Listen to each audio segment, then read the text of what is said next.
निशाने पर बाबा बागेश्वर। कोई किसी की हैसियत है कि धीरेन्द्र शास्त्री को बुला ले अपने घर कथा के लिए? किसी का बीपी हाई होता है, वो बीपी टेस्ट कराते हैं। हिंदू होकर के तुम्हें हमसे दिक्कत हो, तुम डीएनए टेस्ट कराओ। आप पता करवा लीजिए, अंडर टेबल नहीं लेते हैं वो धीरेन्द्र शास्त्री क्या?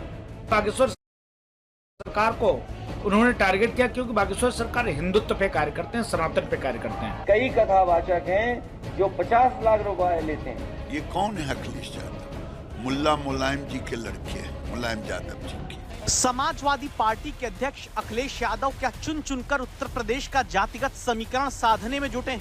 पहले अखिलेश यादव ने इटावा में यादव कथावाचक के साथ चोटी काटने, बाल मुंडवाने और पैर छुआने के विवाद में उन्हें पार्टी कार्यालय बुलाकर सम्मानित किया। इसके बाद समाजवादी पार्टी अध्यक्ष ने नई बहस छेड़ दी। बहस कथावाचक की जाति पर नहीं, बल्कि बहस अमीर कथावाचक और गरीब कथावाचक वाली। कई कथावाचक हैं जो 50 लाख रुपए लेते हैं। कोई किसी की हैसियत है कि धीरेन्द्र शास्त्री को बुला ले अपने घर कथा के लिए? कोई अंडर टेबल लेगा वो बाबा पैसे? आप पता करवा लीजिए, अंडर टेबल नहीं लेते हैं वो धीरेन्द्र शास्त्री क्या? कथा बाजने की पता कितनी कीमत होगी उनकी, फ्री थोड़े नहीं। अखिलेश यादव की तरफ से बाबा बागेश्वर को 50 लाख वाला कथावाचक बताते ही पहले तो उन पर सियासी हमला होता है। देखिए, बाबा बागेश्वर पर वो टिप्पणी किए, मुझे कोई आश्चर्य नहीं हुआ। ये कौन है अखिलेश यादव? मुल्ला मुलायम जी के लड़के हैं, मुलायम यादव जी के। और ये सनातन धर्म गुरुओं को गाली देंगे और मौलवी से प्रेम करेंगे, मौलवी पर न्यौछावर करेंगे जब इनकी सरकार होगी। बाबा बागेश्वर से ये डरे हुए हैं। धीरेन्द्र कृष्ण शास्त्री तो बहाना है, मकसद सनातन की भावनाओं को ठेस पहुंचाना है, मजहबी तुष्टीकरण के भरोसे गोलबंद कराना है। अखिलेश यादव जी जानबूझ करके धीरेन्द्र कृष्ण शास्त्री के बहाने देश के तमाम साधु संत कथावाचकों का अपमान करने की चेष्टा कर रहे हैं, क्योंकि उनको लगता है कि इनके इस अपमान से एक मजहबी गोलबंदी होती है। बागेश्वर सरकार टारगेट उन्होंने किया है उनको, इसलिए बागेश्वर सरकार को उन्होंने टारगेट किया क्योंकि बागेश्वर सरकार हिंदुत्व पे कार्य करते हैं, सनातन पे कार्य करते हैं। उन्होंने छुआछूत, ऊंच नीच, सारे भेदभाव को खत्म करके हिंदुओं को एक होने के लिए लगातार प्रयासरत है और प्रयास करते हैं।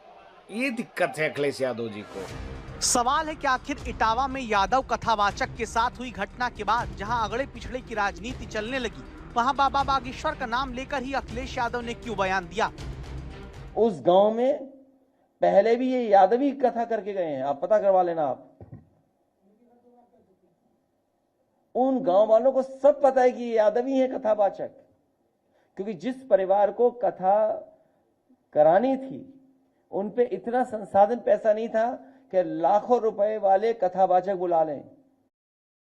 तो कथा तो हर समाज के लोग कह रहे हैं, बड़ी संख्या में जो गैर बरादरियां हैं, सब बरादरी करती कथा। तो क्योंकि ये परिवार गरीब था तो इन्हें सस्ते में कथावाचक मिल गए। कथावाचकों के बीच अमीर गरीब की लाइन खींचते हुए अखिलेश जब बाबा बागेश्वर का नाम लेते हैं तो क्या इसकी वजह पंडित धीरेन्द्र शास्त्री का हिंदू राष्ट्र और राष्ट्रवाद वाली बात कहना रहा है? भारत को हमको भारत बनाना है, भारत को यदि विश्व गुरु बनाना है, भारत को समृद्ध बनाना है, भारत को विकसित देशों में अमेरिका, ऑस्ट्रेलिया, न्यूजीलैंड की तरह खड़ा करना है, तो एक ही उपाय है समृद्ध भारत के लिए। भाषावाद, क्षेत्रवाद, जातिवाद से ऊपर उठकर राष्ट्रवाद के लिए प्रत्येक भारतीय प्रणबद्ध होकर के जिस दिन कार्य करने लगेगा उस दिन भारत है। बढ़ता हुआ जातिवाद सबसे बड़ी कैंसर की बीमारी है। कैंसर से ज्यादा खतरनाक भारत को तोड़ने में अगर कोई बीमारी है तो वो जातिवाद की बीमारी है। उस जातिवाद की बीमारी की दीवार को तोड़ने के लिए हम दिल्ली से वृंदावन तक पदयात्रा करेंगे। 7 नवंबर से 16 नवंबर तक बांके बिहारी के चरणों में जाएंगे। बाबा बागेश्वर की कथा पर आपने गौर किया होगा तो पाया होगा कि बाबा बागेश्वर हिंदू, हिंदुत्व, हिंदू राष्ट्र बात करते हुए ये कहते हैं कि भारत बंटने नहीं देंगे, हिंदू घटने नहीं देंगे, हिंदुओं को एक करके छोड़ेंगे। तब क्या अखिलेश यादव असल में बाबा बागेश्वर पर निशाना साधकर बिहार से उत्तर प्रदेश तक के लिए चुनावी दांव चल रहे हैं, जहां अब की अखिलेश यादव और बाबा बागेश्वर इटावा के चोटी कांड को लेकर आमने सामने हैं। कास्टवाद से ऊपर उठकर राष्ट्रवाद पर जीना पड़ेगा। हाँ, ये बात सही है कि किसी का सिर नहीं मुड़ाना चाहिए, चोटी नहीं काटनी चाहिए। जिन्होंने भी ये कार्य किया ठीक नहीं किया। हम जातिवाद के पक्ष में नहीं हैं, चाहे वो कोई भी हो, लेकिन जाति बदल करके आपको दूसरी जातियों के नाम का सहारा लेकर भगवान की कथा कहने के लिए भगवान के साथ फ्रॉडगिरी भी नहीं करनी चाहिए।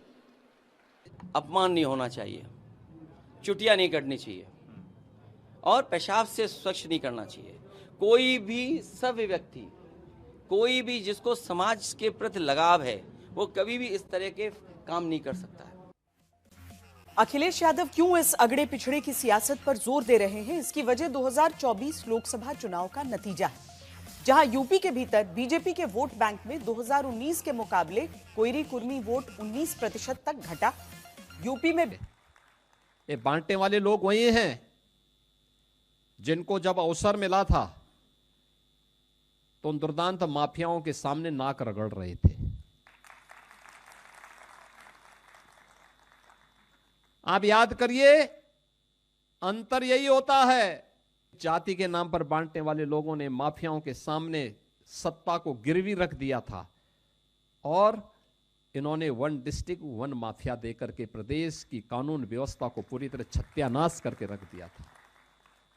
ये वही लोग हैं, आज भी ये लोग घूमते हैं, क्योंकि पहले तो नौकरी के नाम पे वसूली करते थे। आज जब वसूली का धंधा बंद हो गया, गुर्गों की दुकानों को बंद करा दिया गया, अब ये लोग जाति के नाम पर बांटने का काम कर रहे हैं। जगह जगह जाकर के जगह जगह जा रहे हैं। मैं तो बार बार इस बात को कहता हूं कि बटोगे तो कटोगे।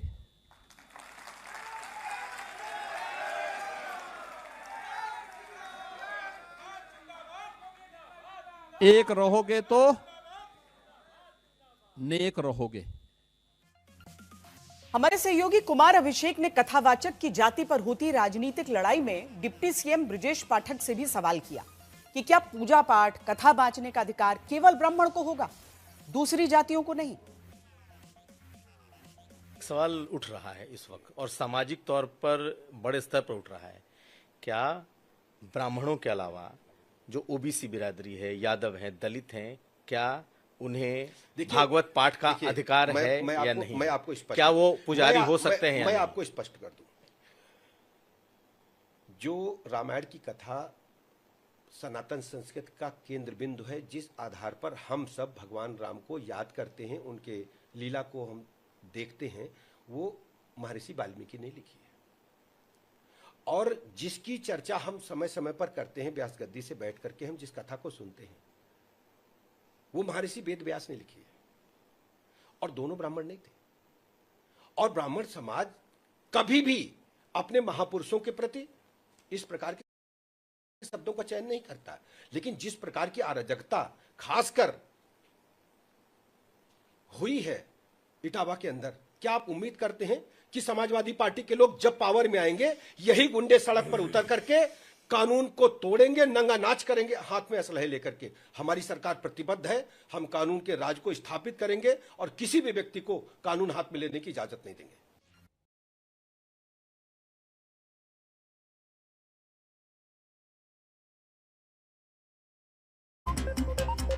नमस्कार, आप देख रहे हैं आज तक। आपके साथ मैं हूं सईद अंसारी। जहां 24 जून को इटावा में यादव कथावाचक की चोटी काटने, सर मुंडवाने, पैर छुआकर माफी मंगवाने के बाद ब्राह्मण बनाम यादव राजनीति फैलने लगी। इसके बाद 26 जून को बरेली में संविधान निर्माता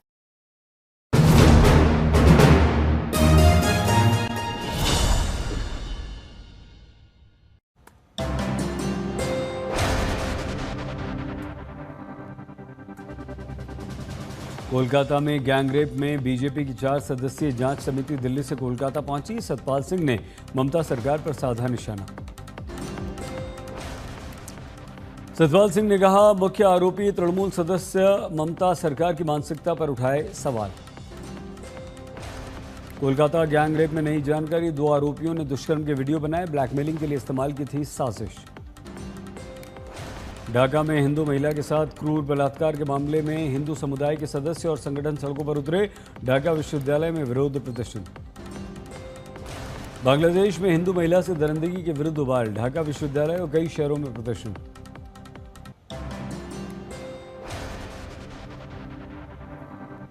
कोलकाता के कासबा लॉ कॉलेज में 12 घंटे के अंदर 4 गिरफ्तार, एसआईटी की निगरानी में जांच। पीड़िता का मेडिकल और घटनास्थल का फॉरेंसिक पूरा, कोलकाता पुलिस ने चौथे आरोपी को पकड़ा। लॉ कॉलेज अगले आदेश तक बंद किया गया, गवर्निंग बॉडी के निर्णय के बाद नोटिस जारी। यूपी के इटावा में कथावाचक विवाद पर राजनीति गरमाई, अखिलेश यादव ने प्रदेश सरकार पर निशाना साधा।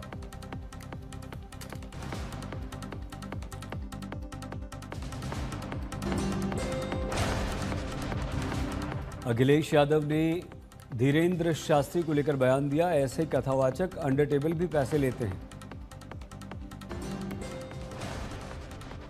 वाचक हैं जो 50 लाख रुपए लेते हैं।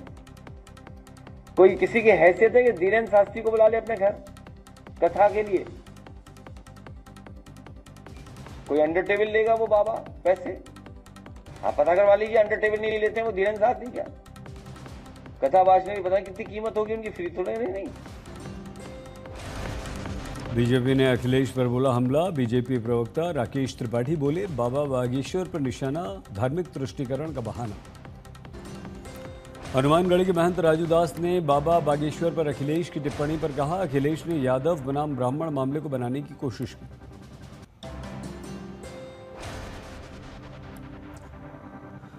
बिहार चुनाव की लड़ाई वक्फ पर गहराई, बोली बीजेपी, आरजेडी एसपी का समाजवाद नमाजवाद। सुधांशु त्रिवेदी के बयान पर तेजस्वी यादव का हमला, सुधांशु का देश की आज़ादी में क्या योगदान, ये लोग कांग्रेस के गुलाम हैं।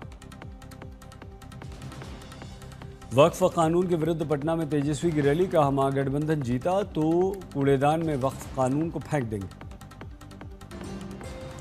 सम्राट चौधरी का पलटवार, आरजेडी का काम गुंडागर्दी करना।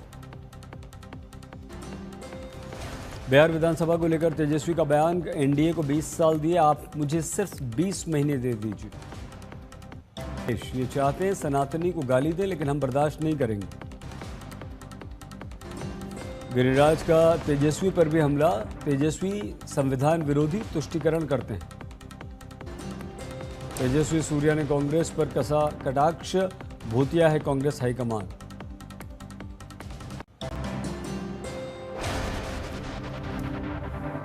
कानपुर में BJP MLC ADCP Anjali Vishwakarma के बीच गनर एंट्री को लेकर विवाद, वीडियो वायरल।